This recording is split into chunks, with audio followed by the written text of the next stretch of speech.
We're doing good? All right, it's 3 o'clock. Shout out, who's been here all day? Raise your hands. You're fucking G's. I can't believe you. Who just got here? Because you were out all last night. Just me? Great. I'm David Downs. I'm a senior editor at Leafly. Thanks for being here for the ICBC panel on forming strategic partnerships. I'm going to go ahead and let our panelists introduce themselves real fast. Go ahead, take it away, Desiree. Okay. Hi, everyone.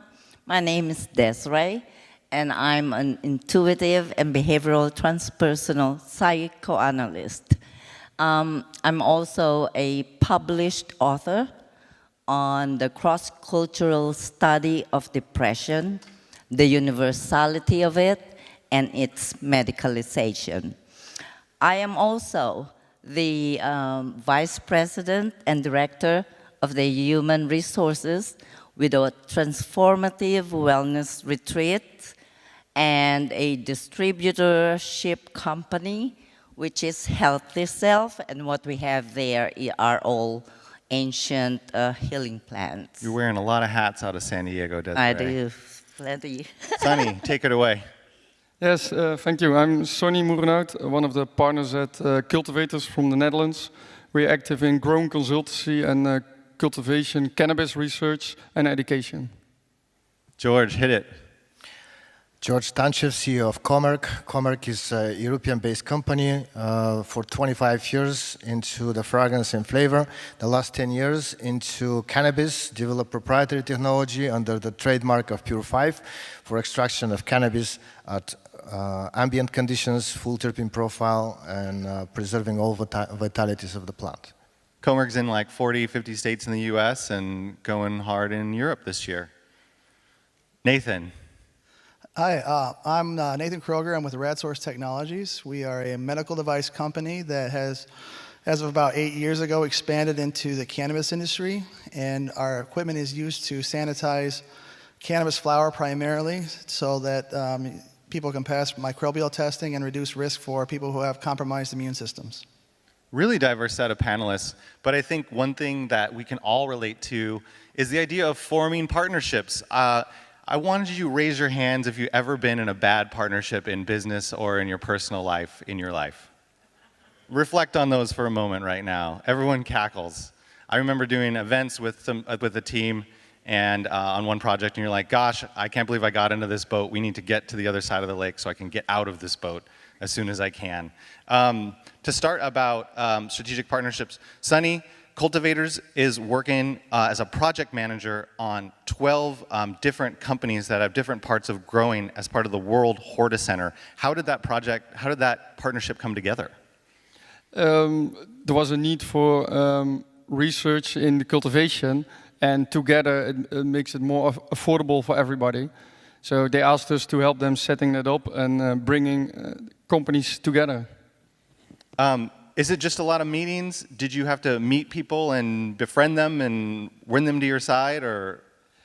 Yeah, of course, that is a part of it, but it's really like all have the goal in creating new knowledge and sharing that knowledge. So we are still in the cultivation of cannabis. It's still a young industry. We all need to learn a lot still and making it more professional. One of the key things is genetics. So one of the partners is an F1 CTEC is a breeder with F1 hybrid seeds, which is completely new, and that could be a game changer. So we want to be upfront with that and knowing what is happening in that field.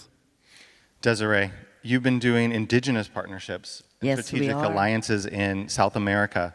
Can you take us inside some of those experiences and talk a little bit about how forming partnerships with indigenous communities has been different than in some of the, like at a broader level with Western worlds or with countries? Exactly. Well, being the president and co-founder of the Foundation for Human Kindness and Compassion, which is the nonprofit company or organization that we have alliance, and we're forming a strategic alliance with these indigenous communities. Now, the main problem with that one is because each country, they have their own laws, but the indigenous people also have their own laws. Actually, one of our experiences is what we had with Colombia. One of the community there were in Yeah, shout out Colombia, right? Yeah. I think Lucky is agreeing with me. Yeah. Yeah. And because of the laws that they have, which is so different from whatever I'd call it federal Colombia one, Yeah. it took our proposals at least 3 years. And within that, it's still like fighting within the community. So Yeah. we're really having a hard time putting that together. But at least in some of the other indigenous communities that we have, like in Peru and in Mexico and Jamaica, at least with that one, it's going slow. It's really very slow because of that reason. But it's gonna happen. Can you just Google Colombian indigenous laws, or do you have to go there and be like, No, what are your it's laws? their own, yes. You got to go talk to them? Yes, yes. What are those conversations like?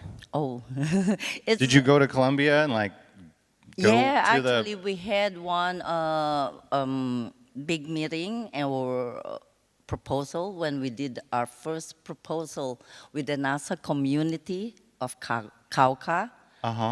That's in Colombia. Actually, there's 2 indigenous communities that we have in Colombia. One is the Koji community for the Taronga and the Sierra Nevada. So the 3 years one is the one that's happening with the Cauca one. Yeah. You know, and you go in there, everyone, you know, the leader, the women, the leader of the women are there too, because I also wanted to go and start mental health on there. Because every time all of these strategic alliances that we have with each indigenous communities, we really want to attend to their health.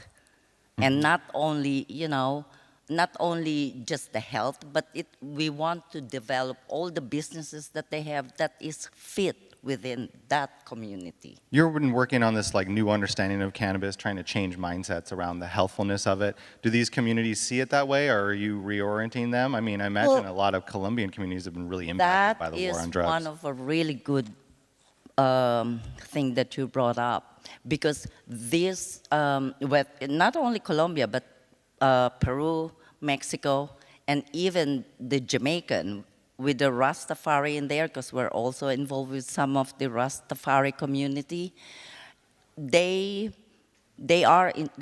use cannabis, they grow cannabis, Right. something like that, and they understand the spiritual side of it. Right. And that's what I want people to understand, you know, whether we use it medicinal or recreational. We have to understand, we have to be in relation and vibrating together with the consciousness of that plant. Yeah. And they do understand that. And that is something that we want to really bring that, and change the mindset of each and every one. George, over in Germany, we're seeing decriminalization and the beginning of further medical legalization. Are you looking at Germany? Are you looking for new partnerships in Germany? How is your approach to this year and next year going to go? Yes, everybody's looking at the new legislation in Germany. This year, they decriminalized flower. We expect by the end of the year to allow extraction. That will bring a lot of business into Germany, because currently all the products that come in Germany are either extracted in Switzerland or all around the world. Absolutely, this is going to be the cracking point of the entire Europe, because everybody's looking after Germany and France as the major leaders of the EU. So that is essential to see that change. What do you need on the team? Do you need anything to expand in Germany? Well, if we talk about partnerships, of course, you first look at the holes of your organization and try to fill them with the resources that you don't have. Usually partnerships are formed, like if you read the books for partnerships, that's what it says. But really what partnership helps is to save money from tax and from investment. So these are the major things of building partnerships. So yes, we're going to be partnering with companies in Europe to provide systems to start extracting, to start processing the best way possible, and that's going to be mutual effort, of course, Yeah. to minimize the expense. What types of partnerships are you looking at? Well, there are different partnerships. Let's say marketing partnerships. Marketing? Yeah, that's Yeah. one of them. It's better to find a marketing partner in Germany to be able to get to a German audience. There is a supply chain partnership. Like usually, as extractor manufacturer, we have pretty sophisticated process for manufacturing systems. So we're looking at a lot of sourcing of components, just not purchasing, like valves and pumps are not partnerships, it's sourcing. But when we do part of the system or integration, that's another partnership. We're going to be looking for companies to install in Germany, which is installation partnership. So we're going to be looking eventually also at financial partnerships, so to finance the systems for the local market. So there are a lot of things that can help setting up a vertical integration, which I see in Europe is very typical to outsource your niche that you're not too competent to somebody else to do to help you with. Raise your hand if you're looking for a partner today. All right, we've got a couple. Save your questions for the end, huh? How have you gone about building some of your more fruitful partnerships over the years? When you think back on ones that have worked, how did they come together? What's the learnings there? Wow. Well, if you are successful with the first partnership, that means that you're either lucky or destined to do it. It's 90% set to failure, your first partnership, because 90%. yeah, if you God damn. Okay, good. That's why that didn't work because out. the thing that doesn't tell you is you have to figure out the people you partner with. And to figure out the people you partner with, like usually the books say, okay, first you need to feel you see what you need to source. Second, you need to find a partner. Third, you write a contract. And fourth, follow the contract. Yeah, that doesn't work. Unless your partner is a person that can keep parts of it, is dedicated, is passionate, then there is no contract that can save you. Yeah. It's like temperament. It's like ethics. It doesn't show up Exactly. in a fucking RFP. You have to go and see how they treat the waiter. It's like a marriage. It's worse than a marriage. You spend way more time talking With to a this contract. person. Yeah, right? You're chuckling over there, Nathan. Have you experienced this? Well, we, as I mentioned, we're a medical device manufacturer, so we have equipment all over the world. I personally have been in Mongolia, China, installing equipment, and when you have a good partner, things go well, and when you don't, you show up and they don't have the equipment there, or they want you to pay them under the table to get certain things done, and that makes life really miserable. So, I like the idea that George says about luck, but just having to get on the ground and go talk to some of those people is the only way to get it done sometimes. Yeah, if you guys have never done one yet, just go hang out with the person you're going to do it with for a while, and you're going to know really fast whether it's going to be like a fit or not. I feel like Desiree, you're chuckling, but I mean, you're you have like a psychology background.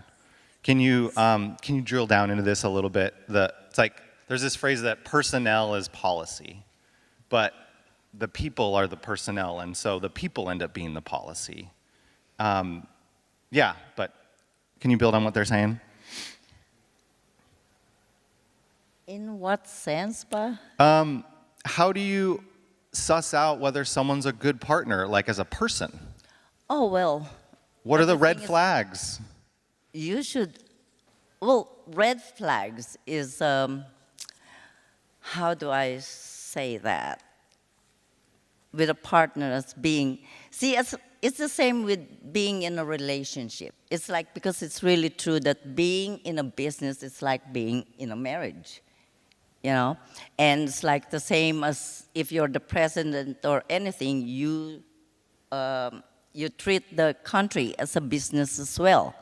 So in a business sense itself, if two people, let's say, the relationship, and that is the most important thing in any part, whether you're in business, whether you're in relationship, if you know that there are two, you don't really agree on some things, then, and if the other one really cannot accept, it's more of the acceptance of what each other's got. Okay. Yes. Versus the like Versus of going, rock, unmovable. you know, I rock. don't like what you're saying, and I'll fight. This is what I want. It has to be. You've got to have more of an open mind, and it depends on what sort, of course, of business that you've got and the person that you're dealing with. Yeah. Because most of the people don't want to go and, you know, get new informations, even though as okay, this is my belief. Now there's new information that I have, you know, received. Now people should be able to go and adjust that or adopt it to whatever they already believe, so that at least it's a different way. At least you're opening your mind a little bit to what the other person is saying, instead of being really closed because, hey, this is my belief. I'm sticking with it. Yeah. And I don't believe whatever you say. I think this is how we're going to go do it. This how we're going to put where our money is and everything. So, yes. Yeah, do they have a goal orientation? Are they about solving a problem? Or do you have two members on the team that are an unstoppable force meeting an immovable object? You ever been on the teams with those two people? One guy's just bashing, the other guy's never laying up. And the phrase that came to mind is like styles make fights. You know, if you could have two really effective people, but if they have different styles of operating, Yes. then they're going to conflict. And Will. sorry, someone's. Yeah, I was just to add to that, we had a group we were working with in Brazil that I was working with, and we were getting along fairly well. And then we had a new person came in, and they had a very different style. So it wasn't very long after that, we had a different partnership with the people in Brazil, just because those were the people that got along with the guy that we were working with, that we sent down there to set that up. So to your point, I think a big part of it isn't just similar goals, but also has to be similar personalities. And one thing I would add is like, and maybe you guys can talk about this, like, is there a way to go slow with partnerships? Can you break off a little bit and do a little bit together and then build, so it's not like getting married on the first date? Can anybody talk about being more iterative with forming strategic partnerships? Have any of you guys ever gone slow, or you guys just paper it up? It's all about financing. If you have 20 million, you can do everything vertical. But if you have 200,000, you got to find somebody to fill the holes. Straight up. What are the main differences in partnerships structures in the US versus the EU?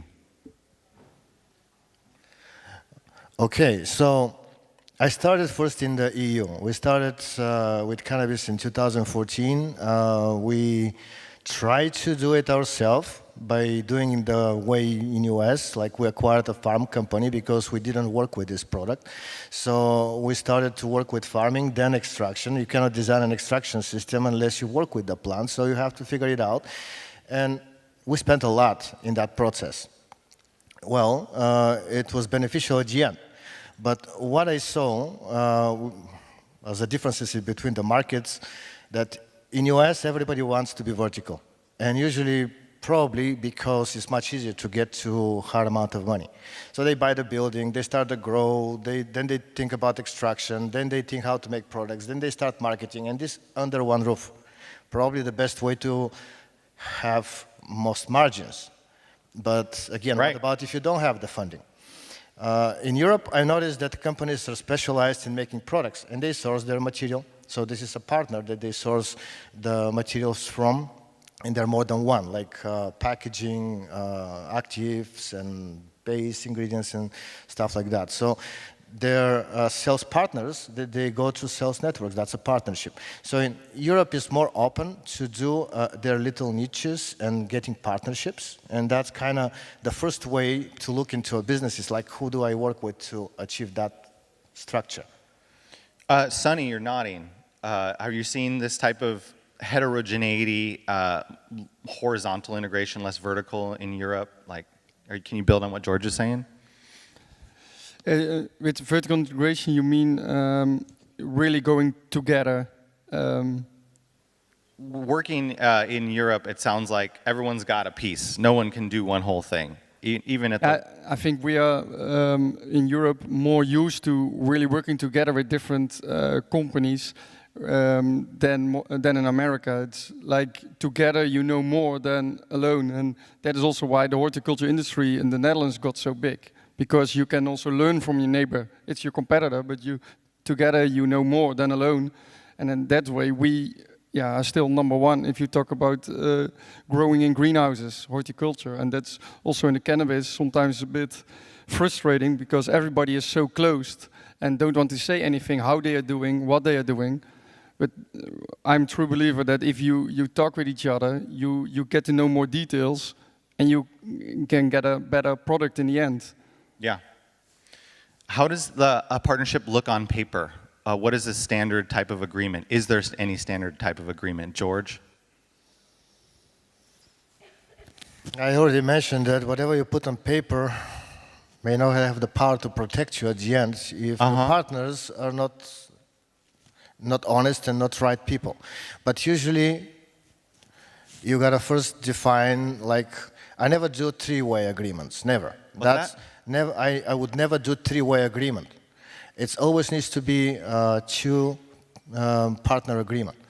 Then you have to clearly define responsibility of the first party, responsibility of the second party, confidentiality terms, because if it's not confidential, it's not a real partnership.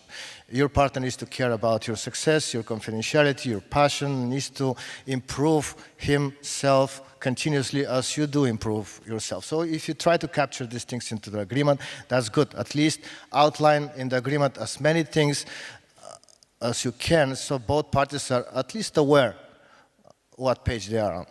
Yeah. And you're gonna see how it goes through the signing process, because when it goes through attorneys is the point where then a lot of things break. Yeah. Because partners, you can see if a partner is committed at that point. Yeah.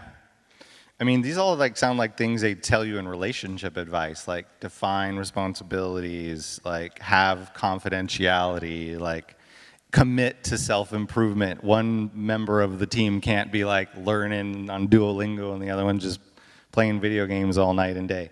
And then you don't really know what you got until you get in a pickle together and you have to get out together, or you see what people are made of, right, Desiree? Yes. Yeah? Agree. Yeah. I concur. Yeah, that's it. I got it. I'm a good relationship consultant. Sunny, the World Hortus Center is putting out knowledge in the form of articles. What are some recent articles that you guys have the fruits of the partnership so far, and then what do you want to do next? Yeah, what we're bringing out is new knowledge which we gathered through cultivation research, and new things which will be coming up is new strategies in growing, how you can influence the final content. So how can you influence cannabinoid levels, terpene levels in the final product? What type of strategies? Because you had mentioned earlier that you were just published some papers on screening. There's 3 types of screens now: blocking solar energy, saving heat energy, and then blocking out light entirely for light depth. Yep. Yeah, those are certain examples where you can look at how can you in that way influence the final ingredients in the dry flower in the end, of course. But yeah, you can also play with irrigation, fertilizers, and seeing how you can affect plant growth and development and the content of the final flower. Can anyone talk about the law side of it? Is there something you shouldn't do if you're an American coming over here and trying to do a handshake deal to start a partnership? George, have you ever run into, like, what's the legal things to sort of think about? Can you just do a contract like you do in the United States and like give someone a percentage of the company, or those kind of arrangements? How are the EU and the US different that way? Well, I've done anything between a single page to 10-page agreements. Depends of the urgency, depends of the commitment. Usually, these agreements are not to give percentages from the company, but to define forms for JV, that 2 companies have equal responsibilities in this project. I would say that even a single-page agreement can be powerful enough to protect both sides. Yeah. Unless everything is like, everything needs to be listed inside, and everyone needs to be on the same page what they have to do in order to commit and fulfill. So to add to that, one of the things I've found is that people in general are good people, right? Okay. Everybody wants best for their neighbor, relatively, or in my experience. So what we found is that contracts that are a little more in detail, that reduce potential ambiguity, increase the likelihood that you're going to both be happy with the outcome. Yeah. That reminds me when the Catholic priest pulls the young couple together, you really want to get married, and they like start ironing it out. They make you do a consulting where you're like, you guys get on the same page, right? Before you, because like, let's make sure we're going to agree to split the money, goals go in the same checking account, like all the details. Yeah, if you don't have the details and you go into it, you both might be going into a relationship, a partnership with different expectations. And when those don't happen, or when something unexpected happens, if you don't have a way to handle it, both parties could be very unhappy, and you could find yourself, in a legal court trying to figure things out, which is not good. Yeah, I mean, we're going to close here. We got 10 minutes. We're going to take some questions.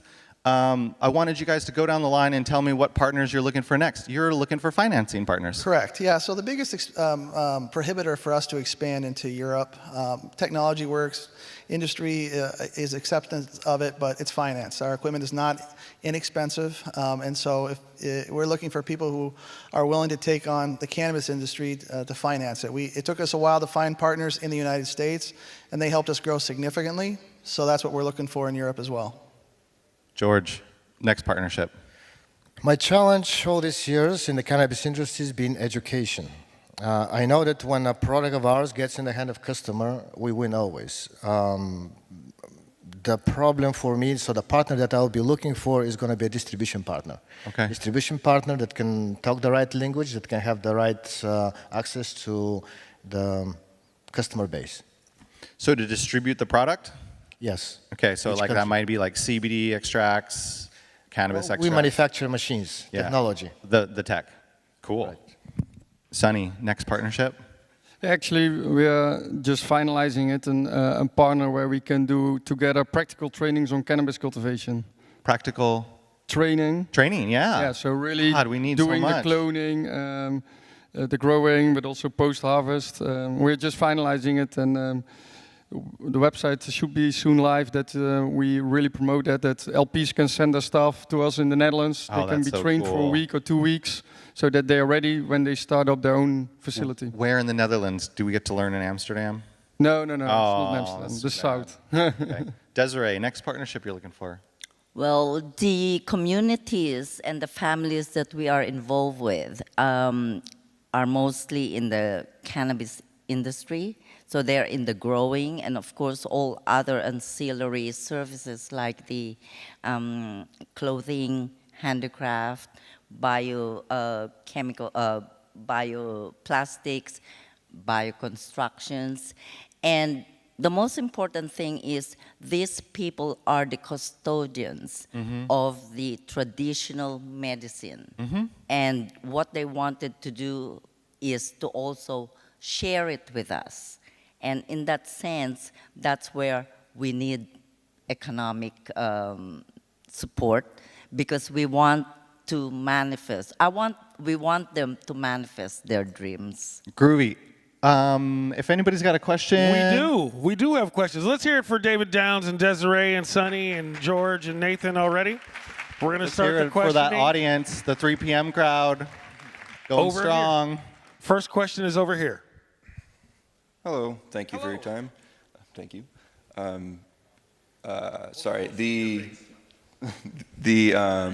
You guys touched on a lot of how to form partners within the cannabis sector. Were there different, or in your experience, has there been different partners, say, with ancillary businesses or certain, say, cultivars, processors, or even dispensaries that you would recommend or recommend shying away from, I guess? I'll give everybody like 30 seconds to answer because we're going to wrap it up. I would say look for who's got cosigns. Like, is someone reputable? Have they been around? Do other people cosign them?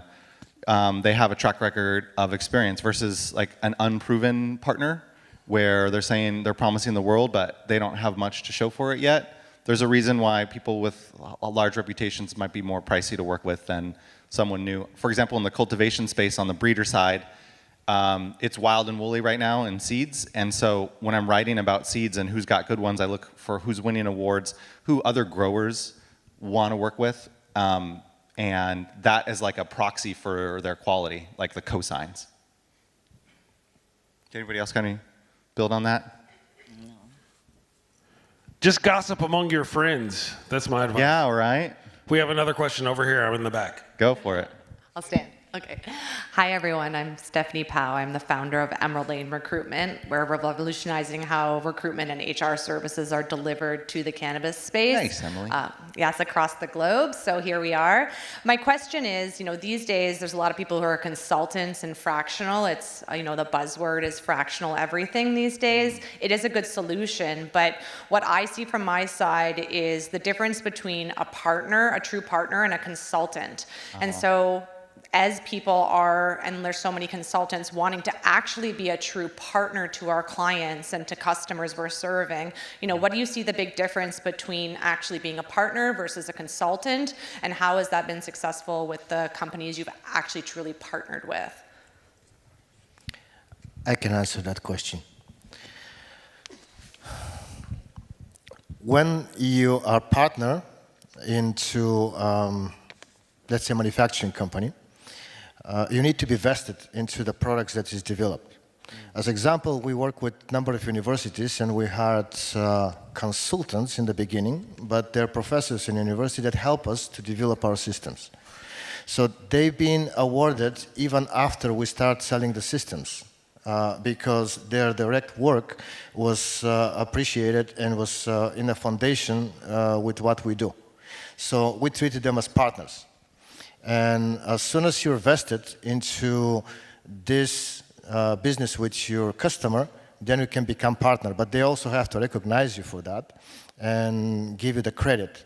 And this is a long-term relationship. It's not like a year or two. It can be 20 years. So as soon as this value is built and created and improved every year, this is a great way to create a partnership. Fantastic. We have one more. I'm back here. I'm sitting down. My feet hurt. Here we go. Oh, I hear you. Take care of those doggies. Hello, everyone. My name is Luke Monroy. I'm a founder of Plant Purpose Media, filmmaker, storyteller. I was very lucky to interview people from the international cannabis industry for the last 10 years and hemp. And I've seen people who knew their why being very successful in forming strategic partnerships. And I would really like to know from you on stage, what's your thought on knowing your why and how this is helping you not only form successful partnerships, but being successful in the long term? Yeah. So I can tell you for our company, we're a life science company, and the goal is to try and improve health. So that's ultimately what we're trying to do, whether it's with the cannabis or with the cancer research or with vaccine production or large-scale insect pest control. Our goal is to make the world better, easier for people to live in, and help people be more healthy. I mean, that's what our ultimate goal is. So that's why we look for partners who are trying to do the same. Go, George. I can add to it. So don't be emotional. Nice. Passion and emotions are two different things. Passion helps you, emotion harms you. Everything is numbers. In business, everything is numbers. You have to be sure you have the value. That value has a number, and you have the return that you expect to. And do it with passion.